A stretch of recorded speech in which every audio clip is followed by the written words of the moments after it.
So we'll be reading from the Śrīmad-Bhāgavatam, and we'll take up at Canto 11, Chapter 13, the Hansavatar answers questions. And what's happened here is that the four Kumaras had met with Brahma, and they asked him questions about their identity. And Brahma, having just done some acts of creation, was affected by rajas, and therefore he couldn't bring the answer forth to their satisfaction. And just at that time, the Hansavatar appeared as one of Krishna's expansions. And he came in the form of a swan and was there to answer the questions of the Kumaras. And they were eager to know how one could become at peace with this world without this turbulence of the senses, the ways that the senses are very difficult, and the mind very difficult to overcome. And the material world is seemingly very turbulent. So Hansavatar begins to explain to them that the senses and the sense objects are inextricably connected. They're embedded within one another. Therefore, we might notice that without prompting, the senses go to their objects. Have you ever noticed that? And therefore, he said that it's quite natural that they do this. And he gives the instruction to them that one then can come into the position of shakshitvena, which means that one should notice this phenomena and be the witness of it, not being obligated to engage in that, but one could become an observer of this phenomena. And he said, rather than the mind becoming detached from the world, he said that you, as a soul, can become detached from the mind and observe it and see how it's working. And this is much the subject in the Bhagavad Gita, where Krishna describes the self-realized person, and he says, prajahati yada kaman, that a person, prajahati, is able to not engage with all the desires that come into the mental system, because that person objectifies the mind and sees that the mind is a factory that's creating various desires, and that although it's moving and creating desires, that I'm not obligated to do that. And elsewhere in the Bhagavad Gita, Krishna says, Naiva kinchit karomiti yukta manyeta tatvivit pashyan shinvan prasanjigran ashnan gachan swapansasan pralapan vishayan grinnan unmishan nimishanapi indriyan indriyarteshu vartanta iti dharayan. That a person who's achieved this position of shakshitva, shakshi means a witness, like Shakshi Gopal. That person is noticing that the senses are engaged with their objects, and also the mind is, but that I'm not involved with them. It's going on in a separate world because I'm not actually part of this world. Om Jnana Timirandasya Jnananjana Shalakaya Chakshuran Militam Nina Tasmai Shri Gurave Namaha Jaya Shri Krishna Caitanya Prabhu Nityananda Shri Advaita Gadadhara Shivasadi Gaura Bhaktivinoda Hare Krishna Krishna Krishna Hare Hare Hare Rama Rama Rama Hare Hare. So we're taking up at text number 27. And this is Hansavatar, one of Krishna's incarnations, is speaking. And he says, Jagrat swapna shashuptam cha gunato bhuti vritaya tāsam vilakshano jiva shakshit-dvena vinishchita. Jagrat means being awake. Is everybody awake? Yes. You sure? Yes. Then that's good. Okay. Swapna means dreaming. Anybody have any dreams last night? You dreamt something? Susuptam, deep sleep. That's deep sleep means there's no dreams. Cha, also. Gunata, caused by the modes of nature. Buddhi, of intelligence. Vritaya, the functions. Tāsam, from such functions. Vilakshana, possessing different characteristics. Jiva, the living entity.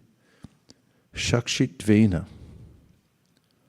with the characteristic of being a witness.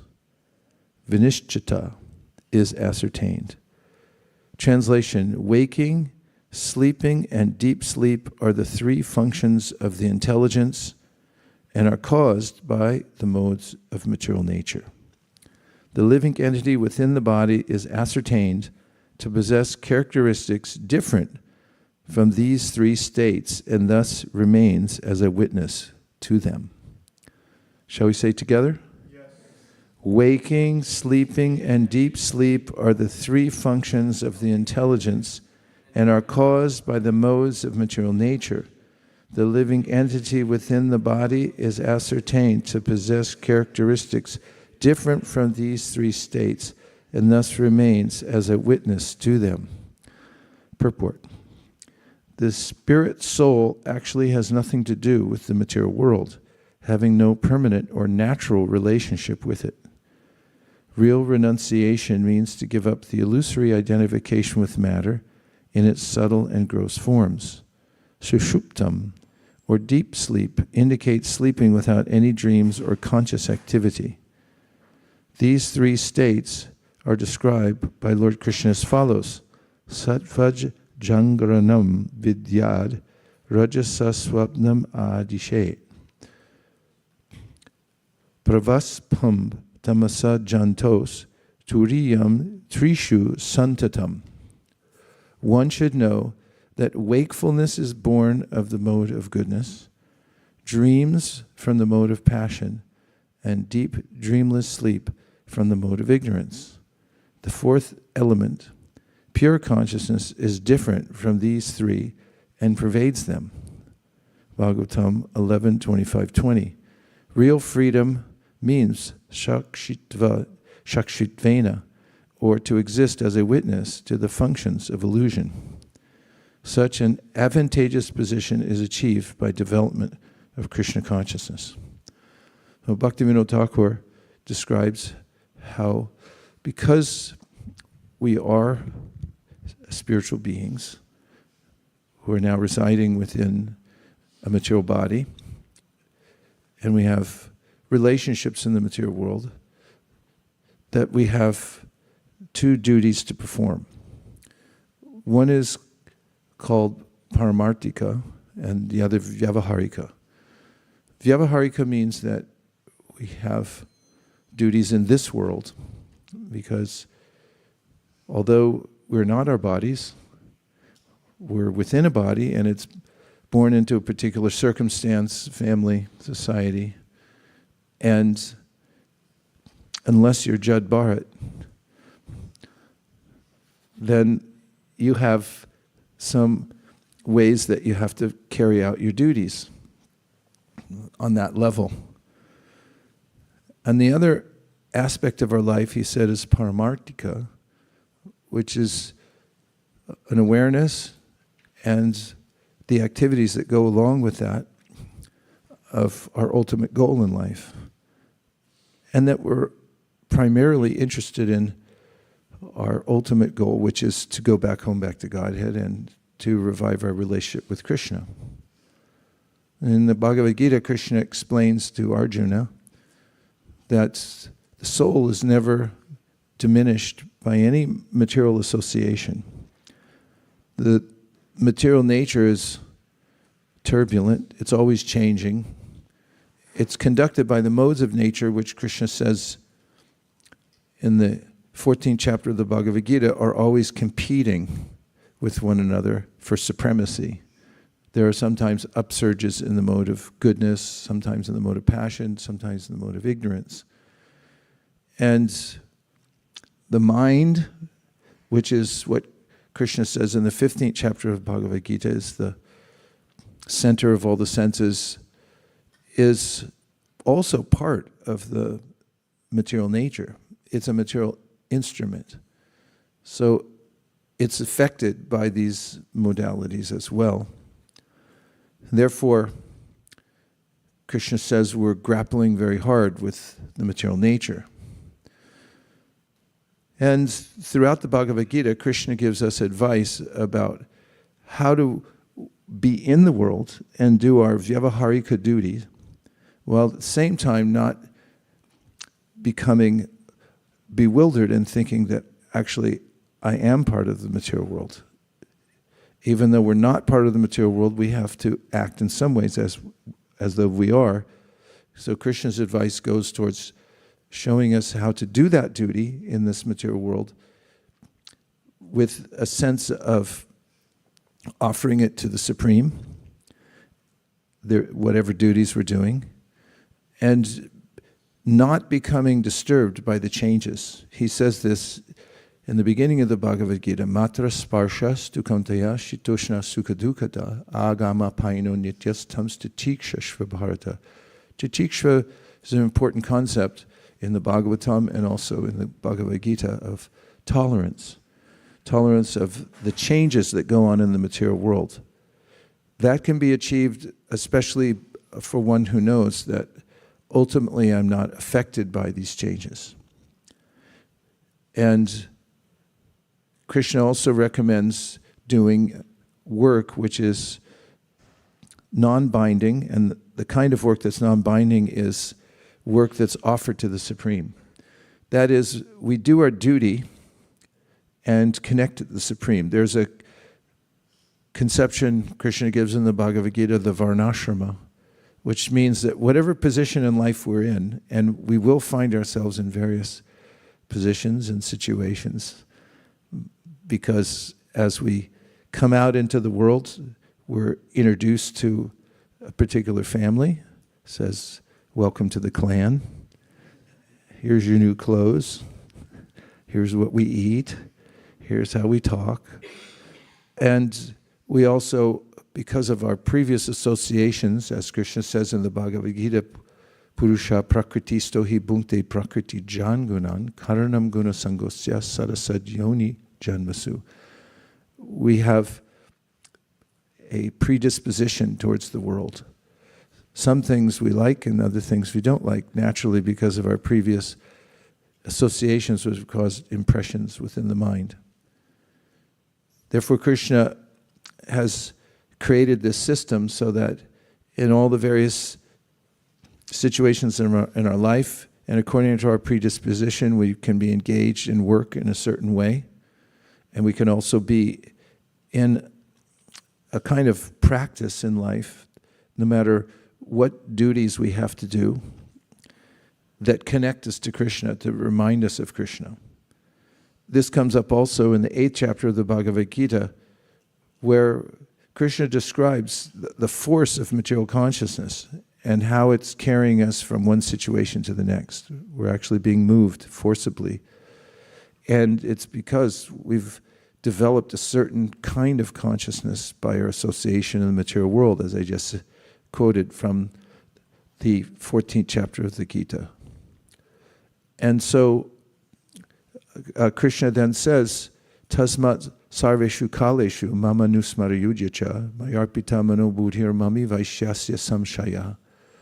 He says, therefore, Arjuna, as you do your work in this world, tasmat sarveshu kaleshu, no matter what time of your life it is or what time of the day it is, all the time, you should offer your work to me. Tasmat sarveshu kaleshu mama nusmarayujacha. And you should remember me as you're doing your work. Have a way to be a conscious of me, that I'm actually the super soul behind everything. And he says, Mami Vaiśeṣika samshaya, that it's a very certain that if you do this, as you're seemingly entangled in the material world, but at the same time you remember Krishna, then you'll be able to detach yourself from the normally very difficult situations in the material world, and you'll be able to develop an awareness of Krishna, and then realize that actually you have nothing to do with the material world, and your relationship and your self-interest really is in serving Krishna. So there's a conversation in the Sri Chaitanya Charitamrita between Ramananda Roy and Lord Chaitanya. Who's asking the questions in that conversation? Who? Mahaprabhu's asking to Ramananda Roy. So he asks him about what is the supreme goal of life and how to attain it.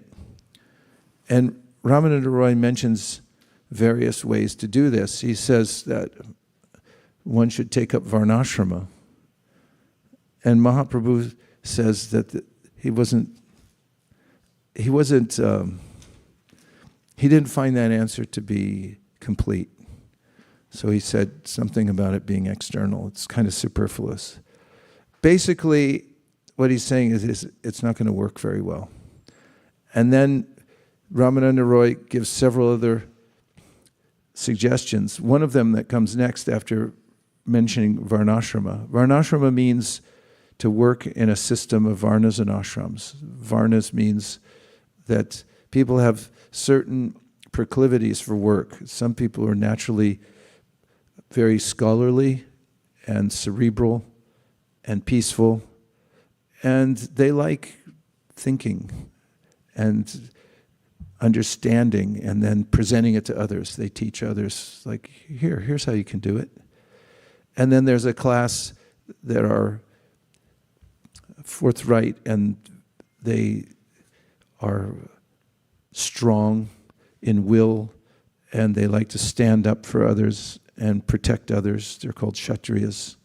They become managers, rulers, kings, and so forth. And then there's a class, and these are determined by mixtures of the modes of nature, that people have these natural tendencies that like to create things, like to do commerce, like to develop land, like to develop business, and so forth. And these, Krishna says, these types of people, Vaishyas, he calls them, can be engaged according to their nature in working the land, taking care of cows.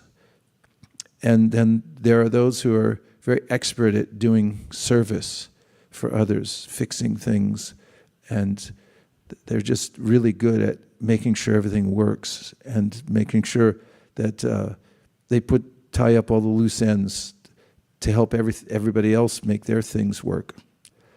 They're called Shudras.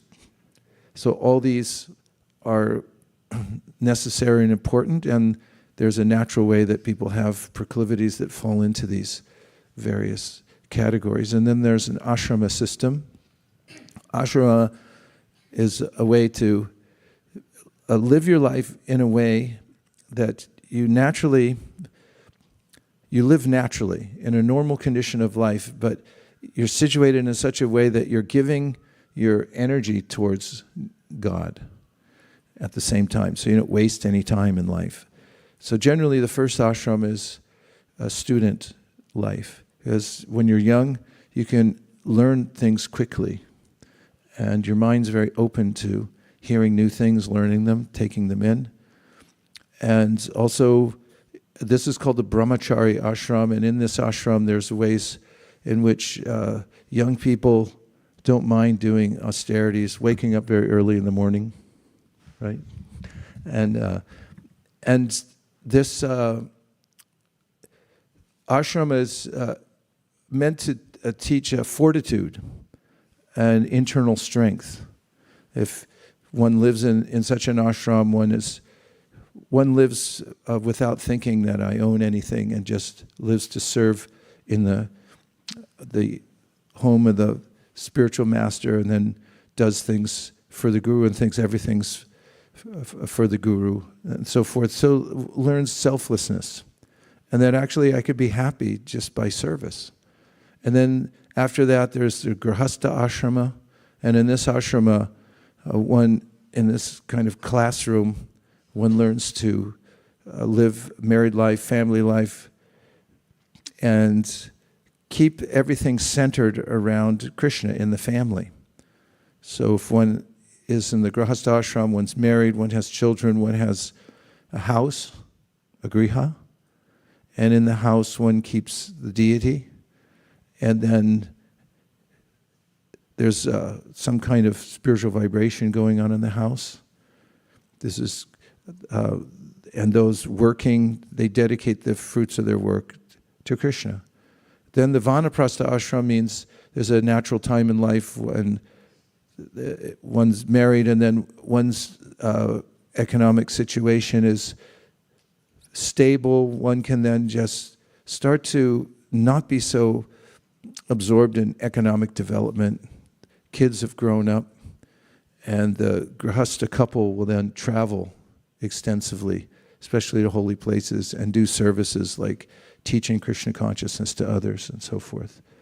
And in that way, they go back to their roots, remembering their days, early days when they did austerities, and they start to come back into that remembrance that, oh, I can live very happily by being simple and just doing service. And then some people take the sannyas, and sannyas means the man goes off to just travel, or at first, of course in the Vedic system there's this way that's very gradual. The husband moves into a little place, and the family comes by and feeds him, puts the food, here, take this. And then he gives that up and goes and wanders and finds grains in the field and just takes whatever he can find. Then after that, there's Parvajakachari, just wanders the world and teaches Krishna consciousness, and then later retires and goes into a kind of, bhajan or samadhi. Anyway, these are all these are all ways in which anyone can live a progressive life. And of course, not everyone has to go through every one of the ashramas, but certainly one should follow the directive to keep everything in relationship with Krishna. So that Varnasrama is what Ramananda Roy mentioned. He said, take up Varnasrama. And Lord Chaitanya said, that's external. So then Ramananda Roy said, then give up Varnasrama, which relates to the verse, and he quoted it, sarva-dharmān parityajya mamekam sharanam vraja aham tvam sarva papebhyo mukṣayāmi masuja. Just give up all your duties. Just surrender to Krishna. And amazingly, Mahaprabhu said, that's external. And then he gave a couple more suggestions, which I won't go into because they're really nuanced and not important for the point I'm coming to, which is that Ramananda Roy then quoted a verse from the Bhagavatam, 14th chapter, 10th canto, 14th chapter. Who can say what that is? Who's speaking in that chapter? Yes, Kauta Karnava?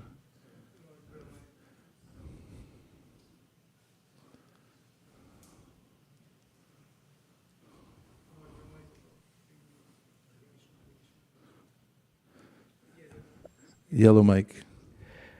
Hare Krishna. Hare Krishna. So Lord Brahma is offering prayers in that chapter, 10th canto, 14th chapter, and it's the third verse where he's talking how one should give up the endeavor to... Wait a minute, don't say the verse. Okay.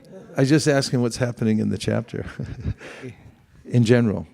And he has committed an offense, and after that he understands that he is Supreme Personality of Krishna is the Supreme Personality of Godhead, and then he's offering prayers and seeking forgiveness. Yeah. It's a poignant section of the Bhagavatam, and it's in Vrindavan, and he's met Krishna face to face and understood his position, and now he's giving his realizations in the form of these prayers. So Brahma is very intelligent. He studied the Vedas 3 times.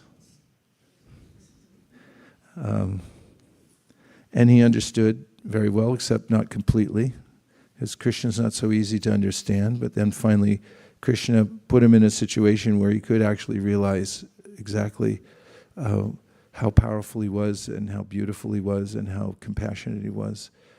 And then Brahma heartfully gave himself to Krishna in his prayers. The picture is on that back right wall. And you see little Krishna there. He's just a little cowherd boy. He's very small there, see? And see Brahma? He's this powerful demigod. His name's Vidhi. He knows everything. If you ask him any shloka, he knows it. If you ask him any ritual, he knows that too. All the rituals, all the vidhis he knows. And he's a creator, and he's really amazingly powerful. Krishna's empowered him to be almost as powerful as him, so he can do his duties.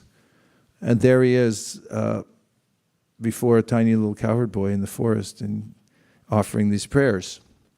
So, that's amazing.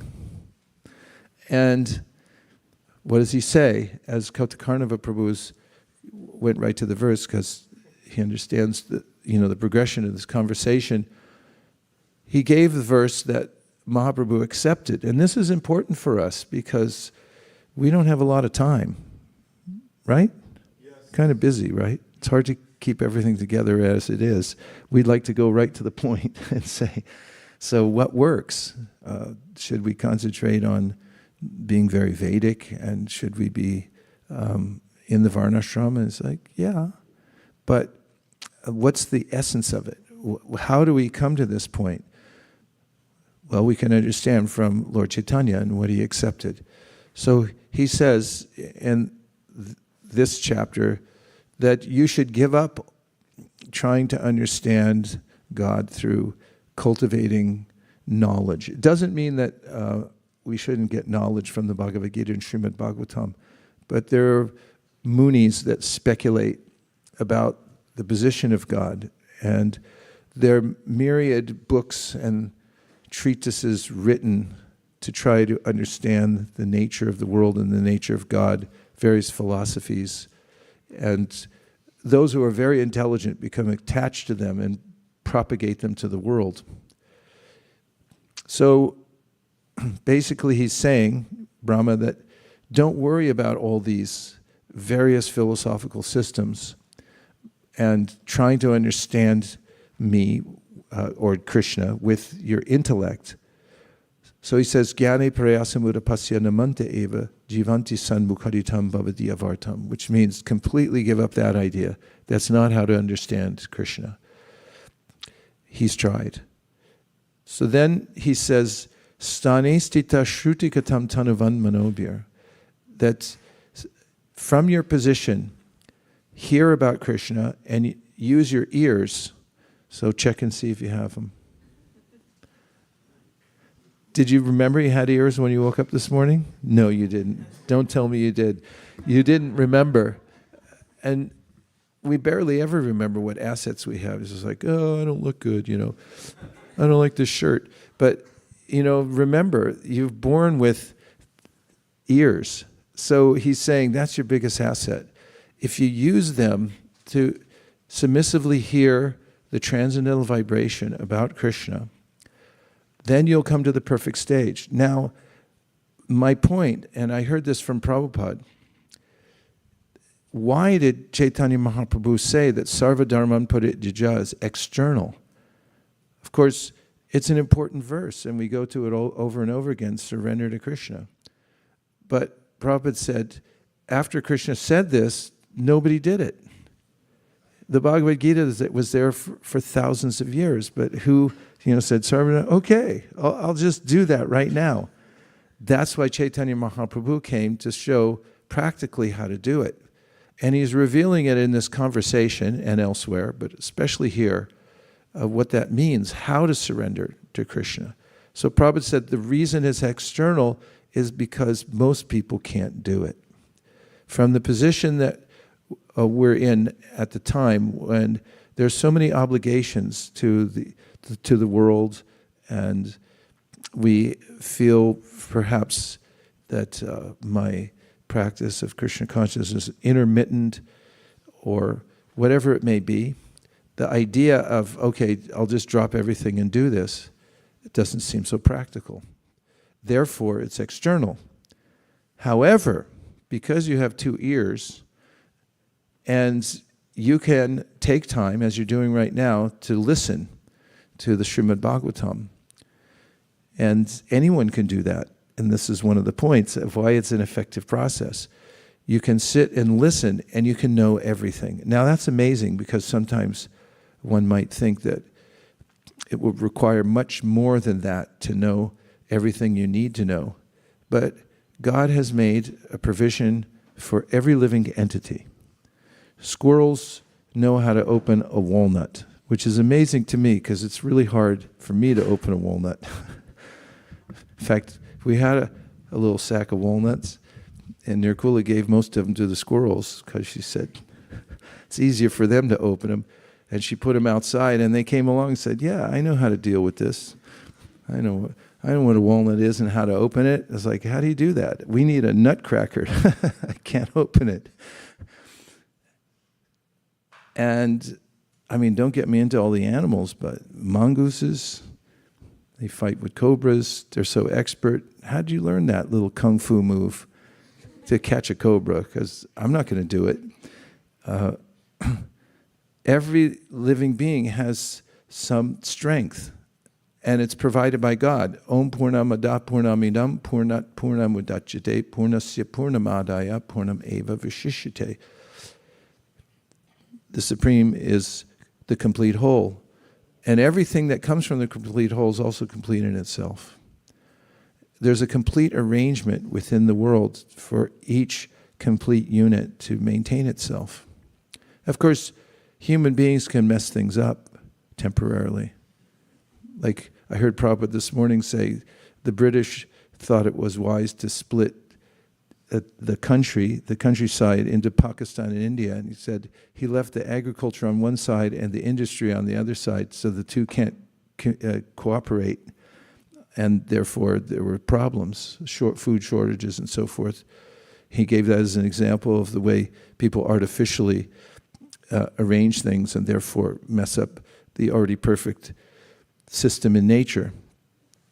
So what is our speciality as a human being? That we can stay in one place and hear about Krishna and perfect our consciousness, come to the perfect stage just by hearing.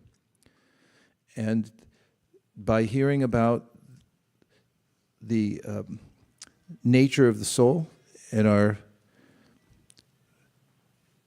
constitutional position as not having anything to do with the material world, and then also getting information about the spiritual world and the relationships there, what Krishna looks like, how he interacts with others, the mind can naturally become attracted to Krishna and does become attracted to Krishna. And this is something that Caitanya Mahāprabhu brought up to Sanatana Goswami when he told about Krishna's opulence.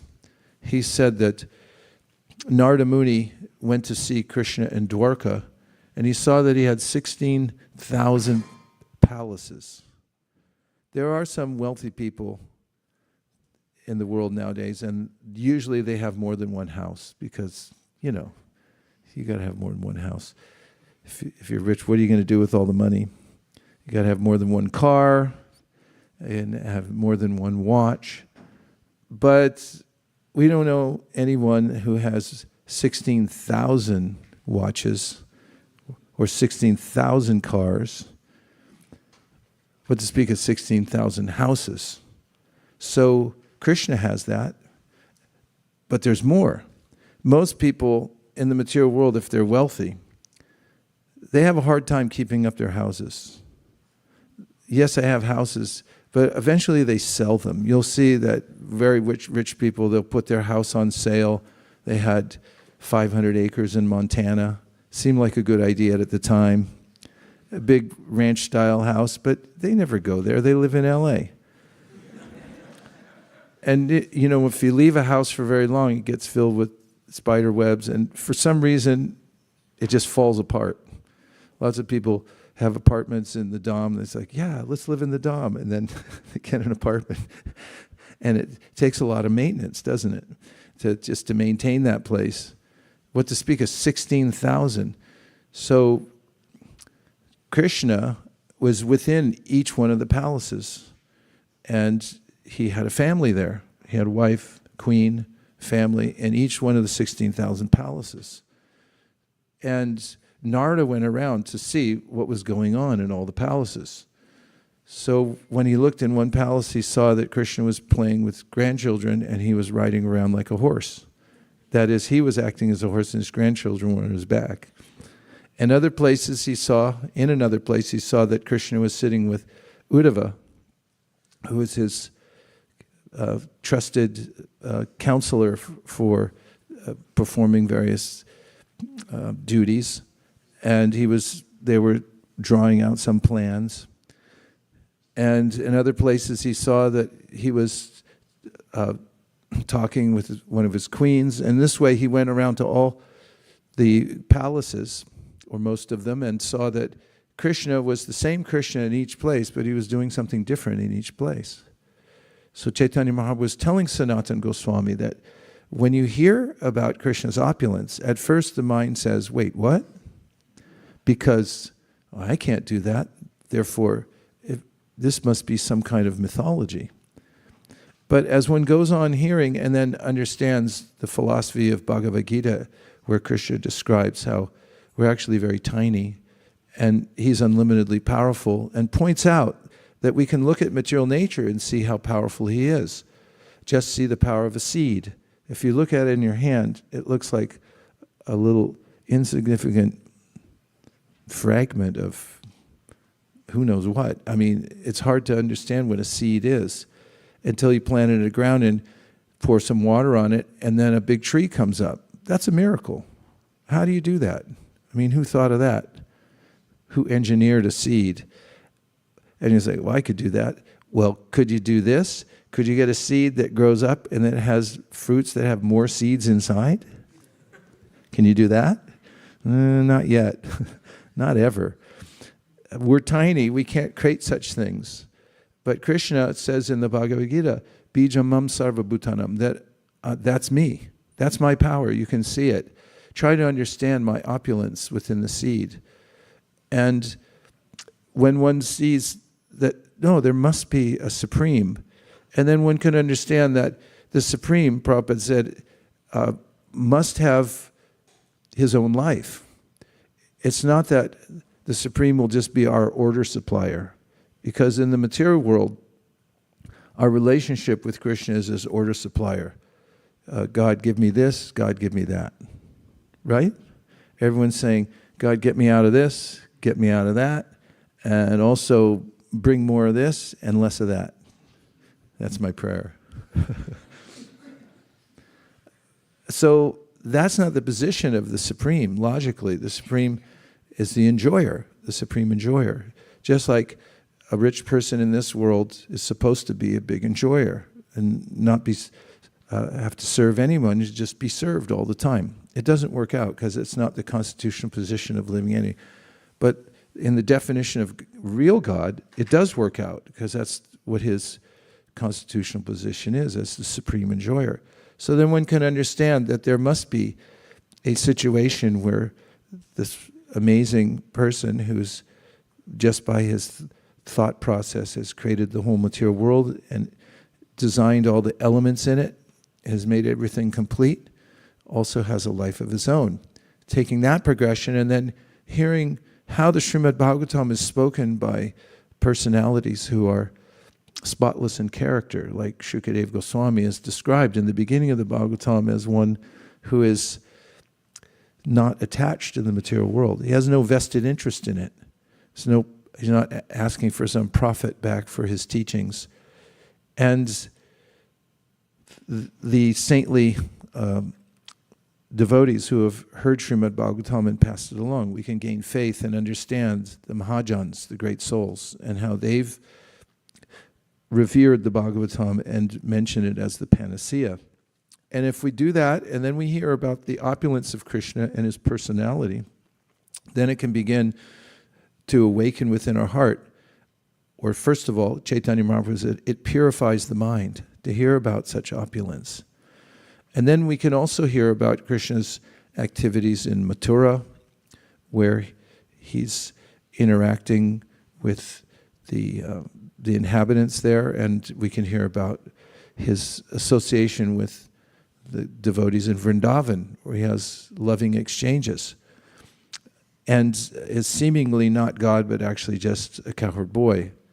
And all this goes to capture the mind.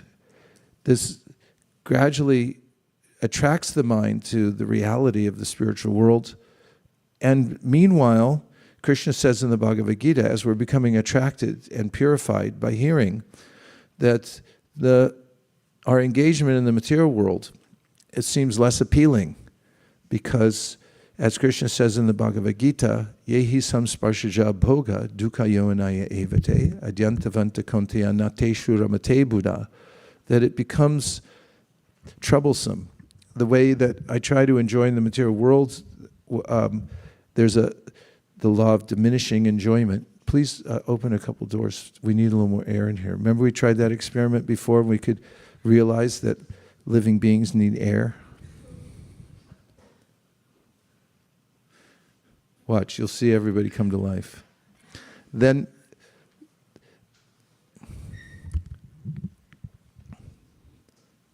what was I just saying? When the air comes, then you can say. It's troublesome in the material world. And then we'll see that engaging in spiritual practice is not troublesome at all. At first, it may seem like an austerity, because if you're attached to scrolling on a screen, the idea of reading a paper book becomes like, ew, I don't want to concentrate. I just want to be lost in mindlessness.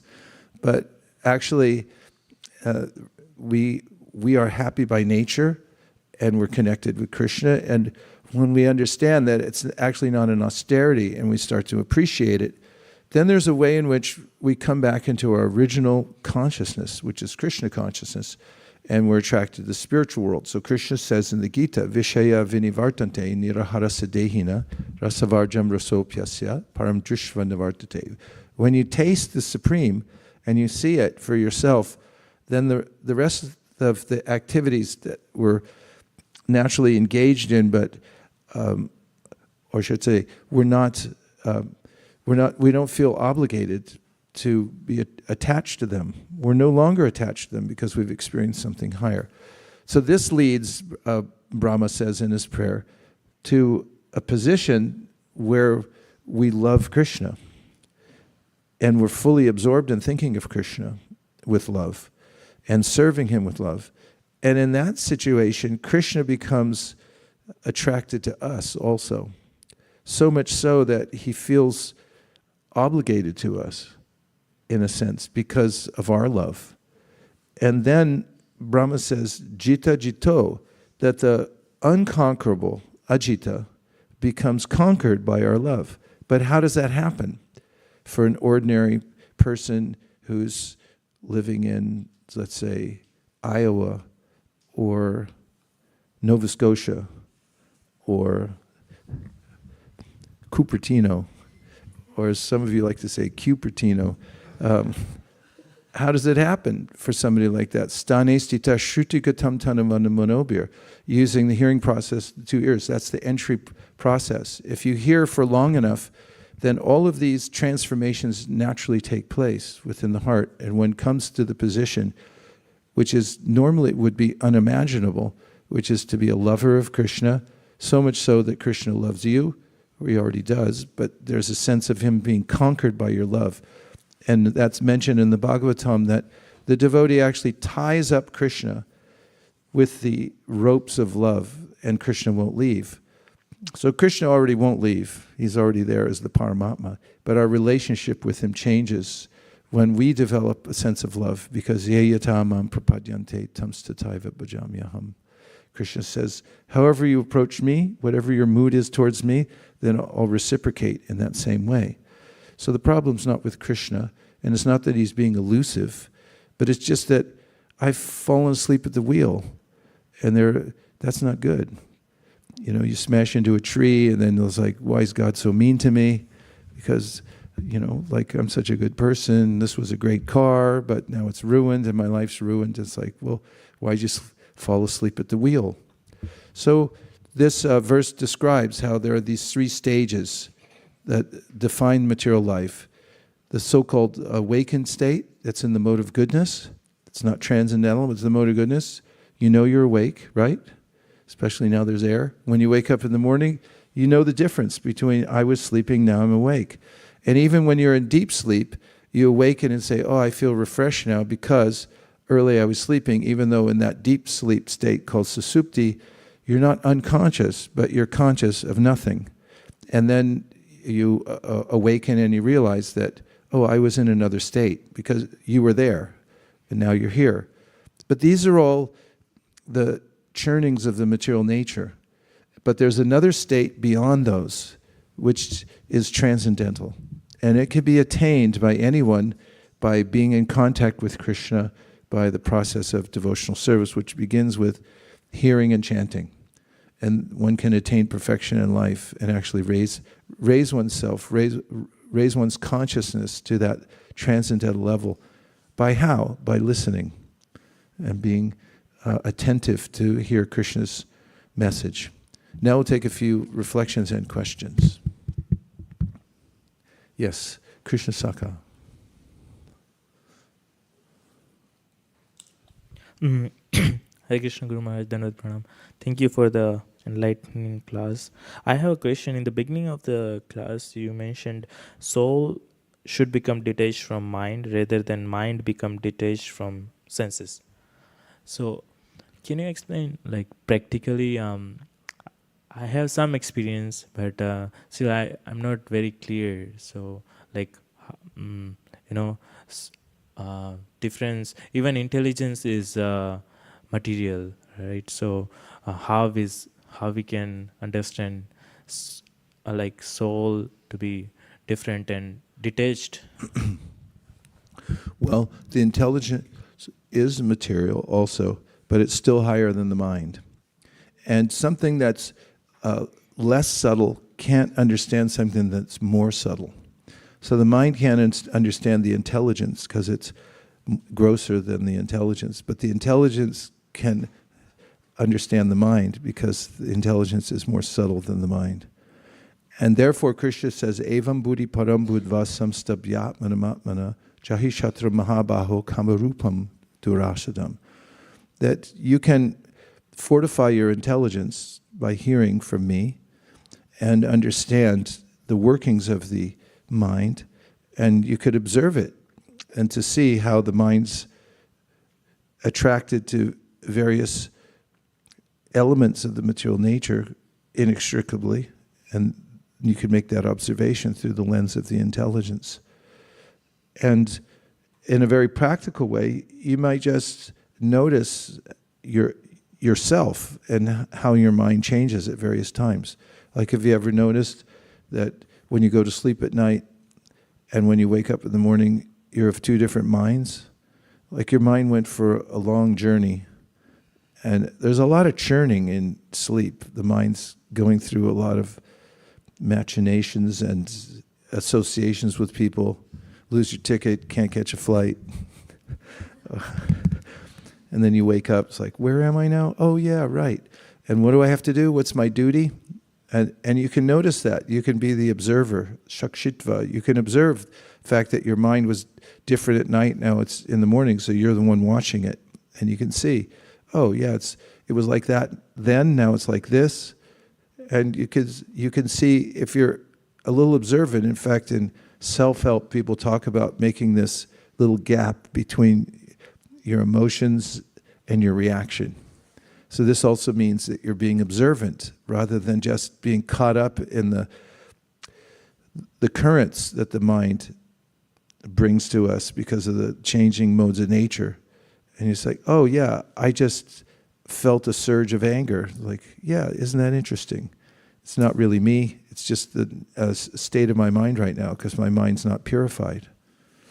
And you can also notice when your mind's purified, by hearing and chanting, something happens that would normally make you angry.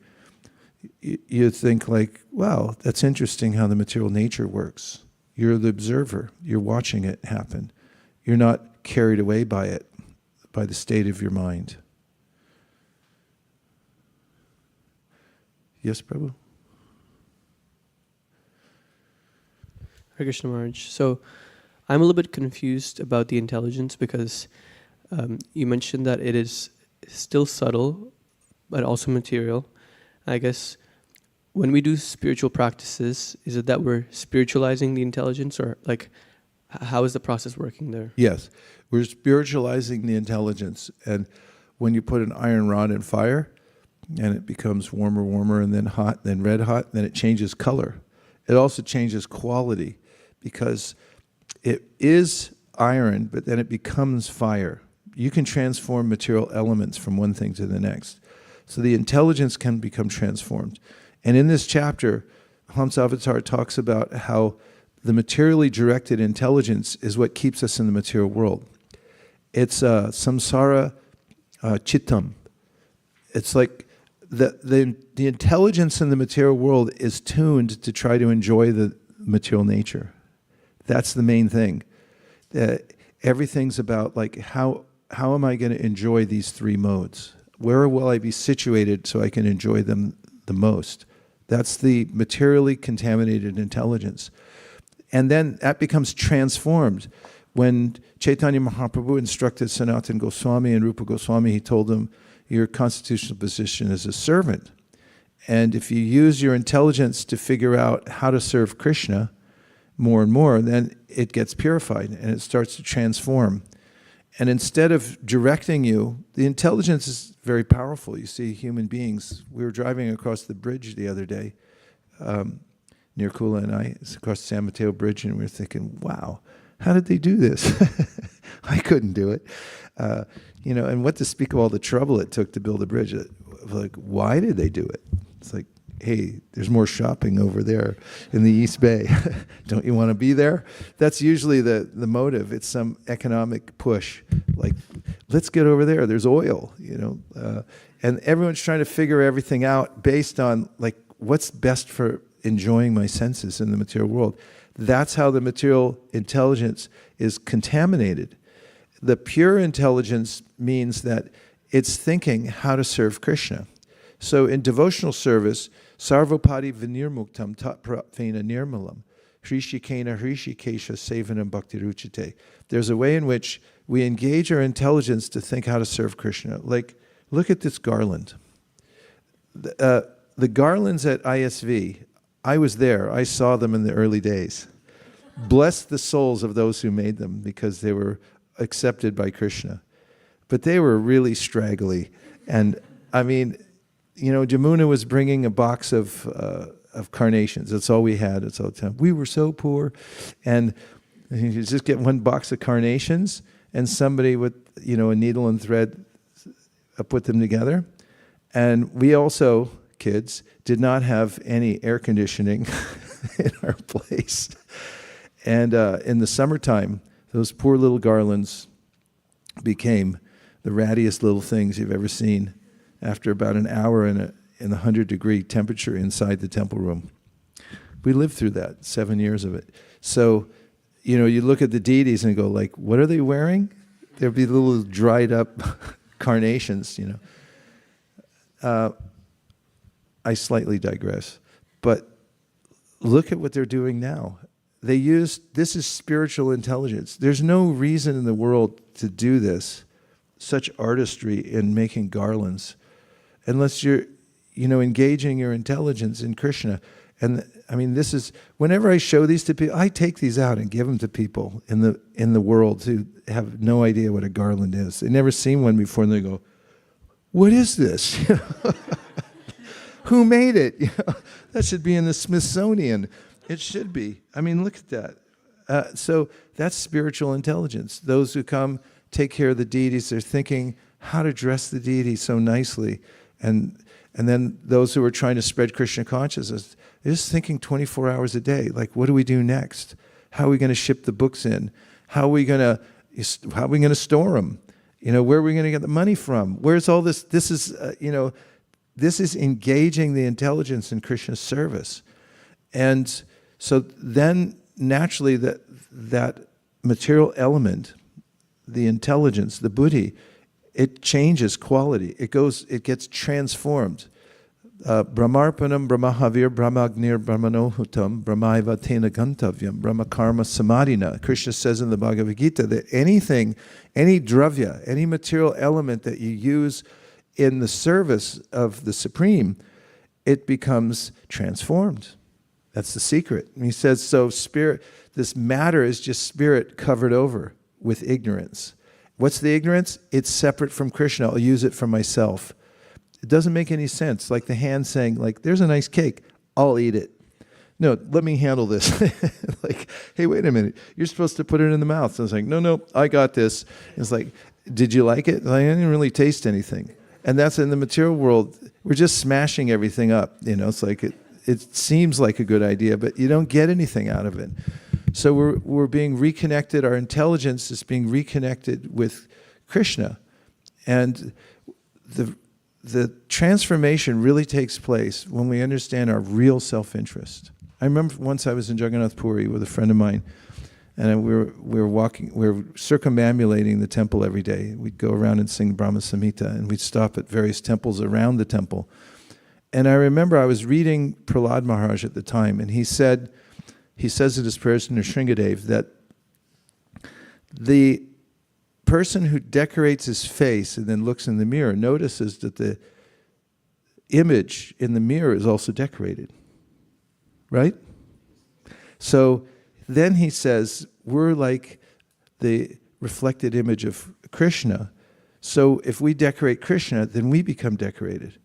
Now, for a self-interested person, you go like, hey, wait a minute, I've been missing the whole point. Everything's for Krishna.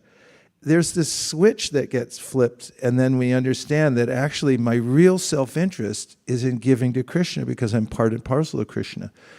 The materially contaminated intelligence thinks, Krishna, what am I going to give to Krishna for?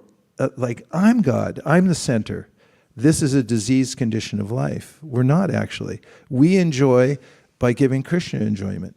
So the intelligence can be materially absorbed in thinking how to satisfy myself in the material world, and then you come up, okay, there used to be chocolate, strawberry, and vanilla ice cream. That's it. I'm telling you, that was it when I was a kid. And then 31 flavors came out.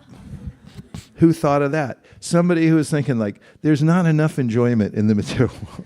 We have to have 31 flavors. Now, in the Sri Chaitanya Charitamrita, we were noticing as we read through the Adi Lila, there's descriptions of way more than 31 preparations for Krishna, right? I mean, they go on, Kaviraj Goswami goes on for pages and pages describing, like, name a few. Let's see if you can get 5. Shak, Amrita Keli, fried cream. What is fried cream? Okay, then I keep hearing it's like, fried cream? You're going to eat fried cream? That sounds like it's a health food. Okay, then.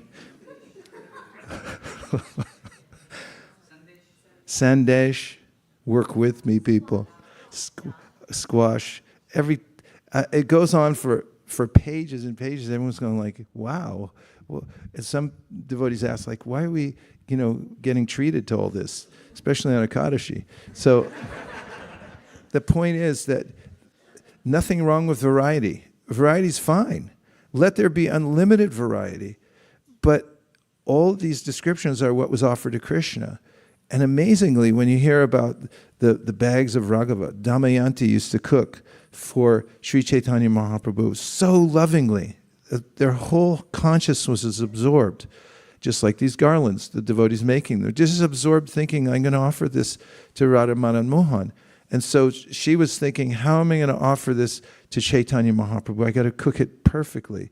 So much love. And then they packaged them together, and her brother helped carry it to Puri every year. And they had a few bearers to help them, all these bags, because it was meant to last the whole year, so Mahaprabhu could eat it every day.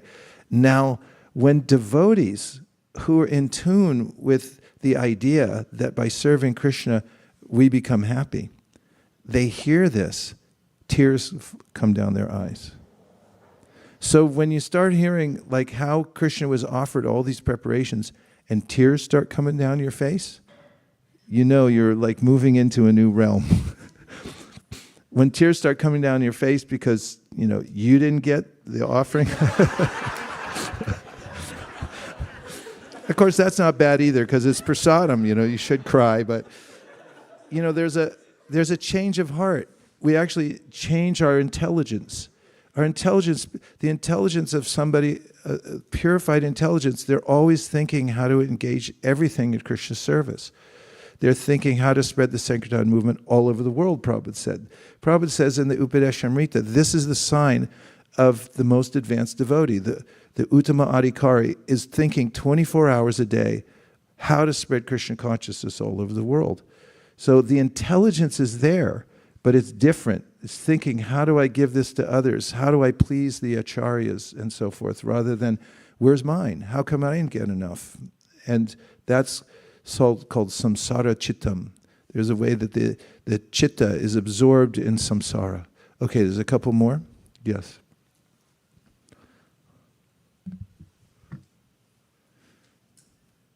I had a comment and a question, Prabhu. So my comment was, I was just thinking that Srila Prabhupada has made it so easy. The mantra for the mind, shastra for the intelligence, and for every sense, he has given a perfect thing, like prasad for taste, hearing, seeing the deities and touching devotees and deities. So I was just so thankful, I mean, such a difficult thing to understand of how we can purify, but then it's a fun way to do the whole thing. My question is, when we say chitta, so is chitta different to intelligence? Or what does exactly that word chitta mean? It's actually the aggregate of the mind and the intelligence together, and the ego. The subtle elements all together are mentioned as chitta. And sometimes in various contexts, you'll notice that it's translated as the mind. But it's all of them working together. It's described more in the Yoga Sutras, the difference between them. Because there are subtle differences. There's a hierarchical system, and they do have their different roles. Yes? Hare Krishna, Guru Maharaj. Hare Krishna. In the purport today we read that dreams are in the mode of passion and deep dreamless sleep is in the mode of ignorance. So my question is, does it mean that dreamless sleep is better than deep sleep? No, wouldn't it be the opposite from the question you're asking? Because deep sleep is in the mode of ignorance, no? Yeah. So, but dreamy sleep is in the mode of passion. Dreaming sleep is in the mode of passion. So ask your question again. So my question is dreamy sleep better than deep dreamless sleep?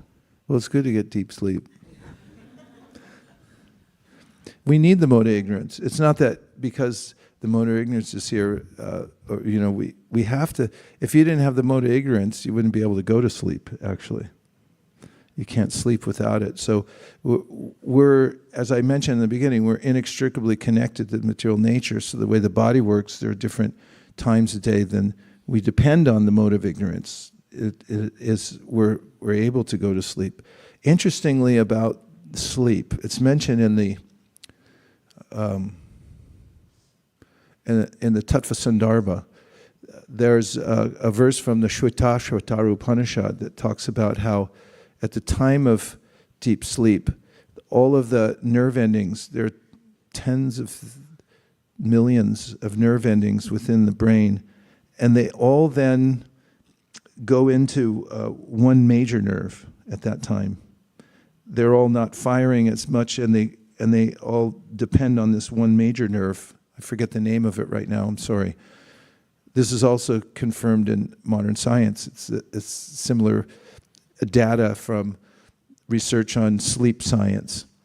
But then he goes, the Shvetashvatara Upanishad goes further and says that when we go into deep sleep, there's a way that we're in proximity to the Supersoul. Of course, we're always in proximity to the Supersoul, right? Tadejati, tannaijati, tadure, tadvantike. He's always there with us. And that is one of the reasons that we become refreshed, is when we go into deep sleep, there's a sense of connection to the Paramatma. And we come out and like, wow, I think I'm okay. Last night I wasn't okay, now I'm okay. That doesn't mean that you should try to sleep more. Should sleep just enough, and not too much and not too little, Krishna says in the Bhagavad Gita. But each one has its function. And if you're dreaming, Prabhupada said, if all your activities in the daytime are related to Krishna, if your mind's absorbed in Krishna, when you sleep, you'll dream about Krishna too. And you'll hear that through the Shastras. Devotees all the time are having revelatory dreams. And you know, have you ever had a dream where you're in a kirtan and you're like, Hari Bol, and then you wake up and you're like, well, I feel so good. When you're in contact with devotional service, even when you're dreaming, then you'll feel ecstatic. Or you saw some devotee, or maybe you saw your spiritual master or something, and you felt like, wow, I feel the connection. So when the problem that we have is being disconnected from Krishna. So in any situation, in all situations, we're always connected to Krishna. Krishna consciousness means just to realize that. Ritirtam yat pratyeta na pratyeta chapmani tadvidyada manomayam yatabhaso yatatamaha. This is Krishna speaking to Brahma in the Chaturshloki Bhagavatam. He says, the only problem you have is thinking that something's different from me. There is nothing different from me. But if you think it is, then you're in Maya. And Maya hurts. She will hit you, she will hurt you. You know the song, right? George Harrison, about Maya. He wrote a song about Maya on one of his albums that he wrote right after he got out of the Beatles. It was a big hit, actually. And he has lots of songs there about Krishna consciousness. One of them is about Maya. Beware of Maya, it's called. Beware of Maya. You want me to sing it? Yeah. Beware of Maya. Okay, that's all I can sing. 1, 2.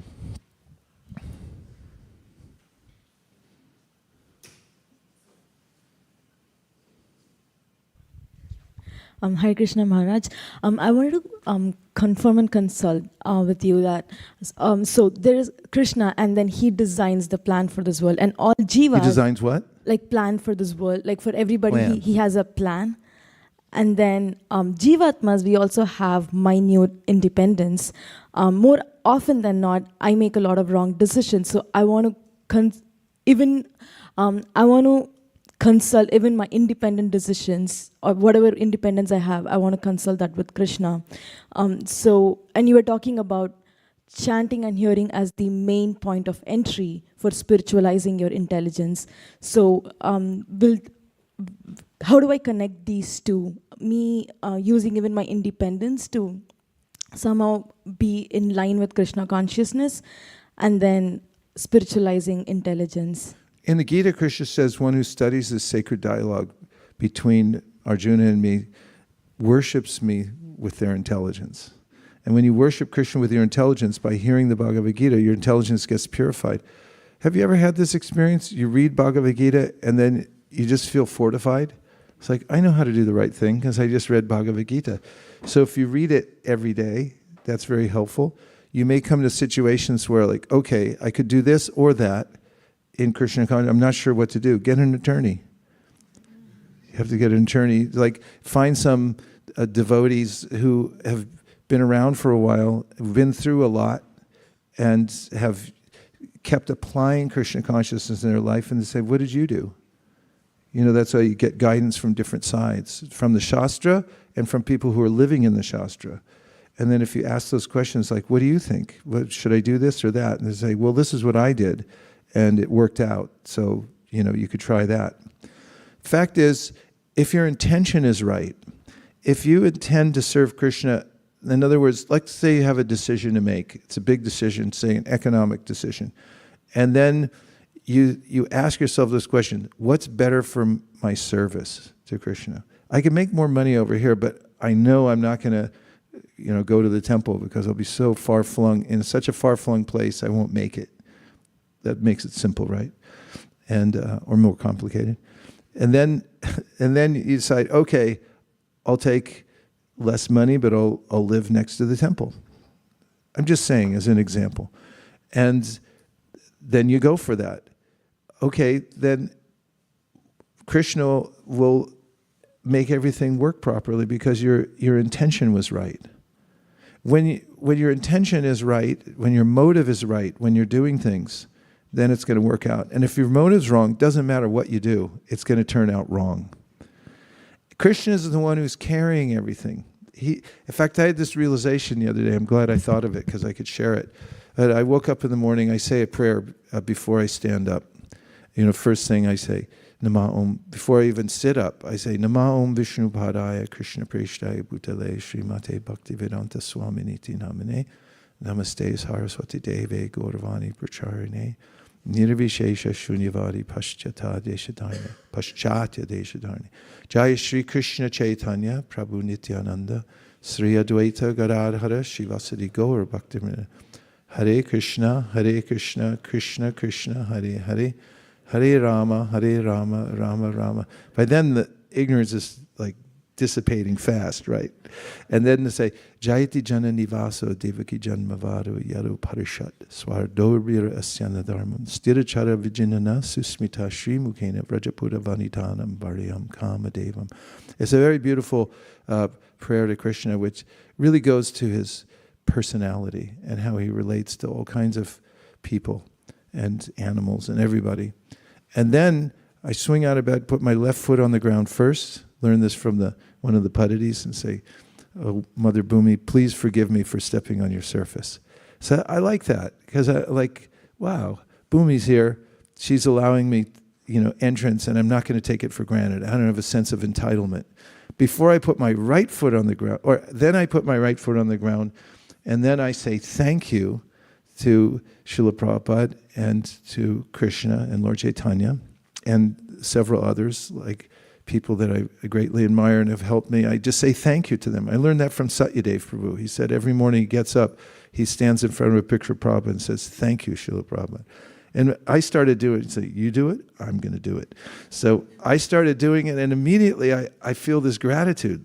And then I started saying a prayer, which is that, please empower me to do my duty properly today.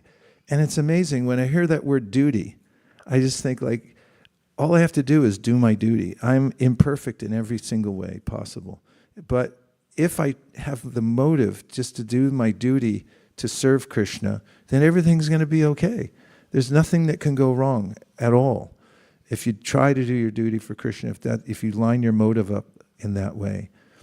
And hear Bhagavad Gita, then take, guidance from others who've got some skin in the game and have kept their motives strong no matter what has happened to them in their life, and they'll give you good advice. And you'll make it through the whole lifetime perfectly. Not perfectly, but that's part of the point. It's never perfect, but we learn from all our mistakes as we get, beat up, pushed around. Everything happens to us in this world. It's going to happen. But when we're able to react to it the way Krishna says we should react to it, then our life becomes fully mature, whole, and perfect. And it's unimaginable how great it is to grow up all through your whole life in Krishna consciousness. And then just to have that complete asset that you gave your whole life to Krishna, that's the best thing you could possibly have. Okay, there was one more, and then we're going to stop. Yes. Hare Krishna Maharaj. Hare Krishna. Thank you very much for the wonderful lecture. So I had two reflections. One was you said beautifully about Prahlad Maharaj, about how when we decorate ourselves, the mirror, the face in the mirror also is decorated. Actually, when I started off in Krishna consciousness, a devotee who met me shared this one verse because he knew I was super self-centered. I was very focused. My academics is most important. So he said this, that Prahlad Maharaj says, Nate vidu swartha gatim hi Vishnum. So he's like, you don't even know your self-interest, and your self-interest is actually to worship Vishnu. So I was like, oh, so that actually changed me. I was like, oh, that's actually my self-interest that actually is really helpful to worship Vishnu. So that, Vishnu or Krishna. So that was something that I really loved, and thank you very much, Maharaj, for like sharing that very beautiful point. Also, another thing was slightly on the technical side, when you mentioned about how a seed grows into a tree, and that basically has fruits that actually generates more seeds. In my research, I've studied a lot about like self-replicating cellular automatons, which was a theory proposed in math by this very great scientist named von Neumann. And they've actually, all this while, they've been trying to, it's a very beautiful, intricate mathematical theory, but they've been trying to replicate it in like physical system, and it's almost impossible to do so. They've been trying it for the last 100, from 1900 was when it was proposed, and almost 120 years now, we've not been able to find a good example, even a small, simple one, like just have one round of replication where you have like the self-replication, where you have like seed go to a tree to become another seed and then becomes another tree. That's like not yet found. So I really appreciate that amazing point that you made. Thank you, Maharaj. Thank you very much. Yeah, interesting, the realm of science and lining it up with the ways the Shastra says. We're not anti-science, but if we engage science in trying to understand the unlimited nature of the world and so forth, then it also becomes purified. There's a verse that Narada Muni gives in his teachings to Vyasadeva. What verse am I thinking? Yeah, how's it start?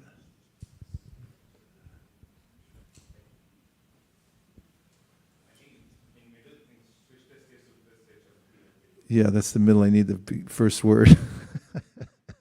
But that's the verse, yeah. Idam hi pumsam tapasa shutasya va suktasya tabuti datayo avichutar kavibir nirupito ya uttama shloka gunar navarnanam. So this verse mentions that you can use everything. It's a beautiful world, actually. I mean, there's so much here. I remember in my college days looking at the syllabus and thinking like, God, there's so much cool stuff you can learn, You just go through it and it's like this, that. So just connect it somehow to Krishna. And, I'd be in a class and I'd write something that was related to Krishna, somehow relating it to the philosophy of Bhagavad Gita or something. It always caught the attention of the teacher. Everyone else writing this, that, boring. But somehow or other, if Krishna comes into it, and, you connect it to Krishna's intelligence in the Bhagavad Gita, they always noticed it. There's like, wow, where are you getting this stuff from? And I grew up in an ashram. If you hang out with sadhus, you get good ideas. So, like everything he's saying should be used. Go ahead, go for it. It's a big, beautiful world full of variety. But just connect everything up, that's all. Don't lose the connection, because once you lose the connection, then you're in darkness. You're just wandering aimlessly in the material world. It doesn't really mean anything. You're not getting anything out of it. It's samsara chittam. You're just contributing to this process where you're going to go through and recycle and become absorbed in the same stuff you were before. It's just in different combinations and permutations. Okay, so Nirkula has the last word. When Prabhu was talking about the science and how they're trying to figure this out, I was listening to a lecture by Prabhupada, and he was talking about Krishna lifting Govardhan Hill, and he said, Krishna knew the physics. And that just really struck me like, oh, it's Krishna consciousness is a science. And it just, I like that. Yeah, Krishna knew the physics.